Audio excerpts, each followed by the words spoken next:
what was funny and interesting was I was going through some stuff at that time as well. I'd just kind of gotten through a really dark point in my life where Hmm. it led me to drugs and more alcohol than I should have been having, and every day my money was being spent on things that weren't benefiting my day-to-day mental health, physical health, Yeah. um, and as well as my career health. And so I had just gotten through that dark period in my life, where I'd spent a week homeless.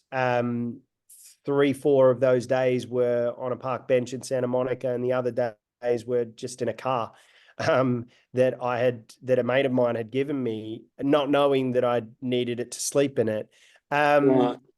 And and so finally a friend of mine had given me an opportunity to sleep on his couch after I'd let go of all my vulnerabilities and let go of my pride, let Yeah. go of my of everything that I had. I still had too much pride to tell my family though, but I at least let go of the core of that pride, and Yeah. told some friends that I needed help, and they helped me. They got me on a couch, and I spent about a month on that couch before I decided that it was none of my business what anybody thought of me. It was only my business what I thought of myself. And Hmm. if I think of myself so low that I'd allow myself to get this low, then I'm not in a good place and I need to find a way out. So I did. I found a way out, through multiple different ways.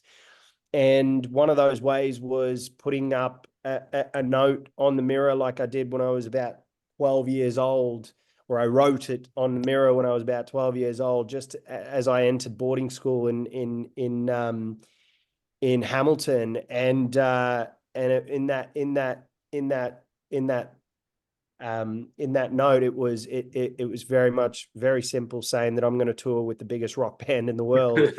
I'm going to find self-love. Yeah. And so I put that on the wall again, on the mirror in this apartment. And for the next 3 to 6 months, I just said the same thing over and over and over and over again. Um, and uh, and finally, I found direction. And when I found that direction, I connected with some people and said, "Hey, do you know Coldplay? Do you know Coldplay?" And I kept walking down the street. I'd, go to the local bar. It was known to have celebrities that would walk in there, and I'd say, "Do you know Coldplay? I want to track down Coldplay." And eventually, Coldplay tracked me down through my own family. But I'm a strong believer in manifestation. And I think if you believe in something so much and you're willing to go the distance, at so much so that you're willing to even be homeless, or at the very least lose every inch of your pride in order to achieve that success, then I think anything's possible. Um, and so eventually I did connect with him. We performed together for the first time in Melbourne at Marvel Stadium. Unfortunately, my own brother couldn't be there. What was funny is my brother called me about, I reckon, a month before, when I had already known that I was going to perform with Coldplay. And he Hmm. says, the Australian Paralympic community would like you to come or to the organization would like you to come and perform, or I recommended you to come and perform at our awards night. Do you want to come and perform? I said, "Mate, I would absolutely love to. What date is it?"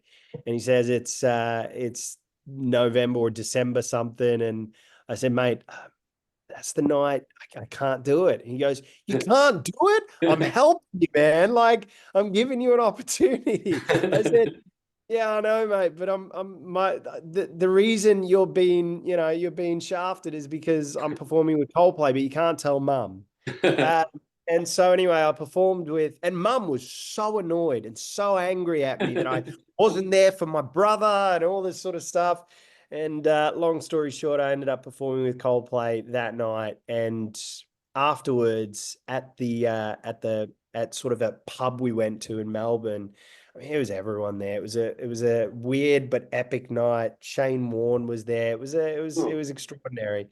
Um, and uh, and Chris and all these people all wanted to chat with Chris, and all these celebs were there, Aussie celebs and things like that. And Chris and I are under this doorway, archway in the middle of the pub, sitting down on the floor, bit sticky, I'm not going to lie, and just having a chat about life and what's next. And I said, mate, what's next is I want an album and I want to tour with you guys. I'm going to tour with you guys. And he goes, is that right?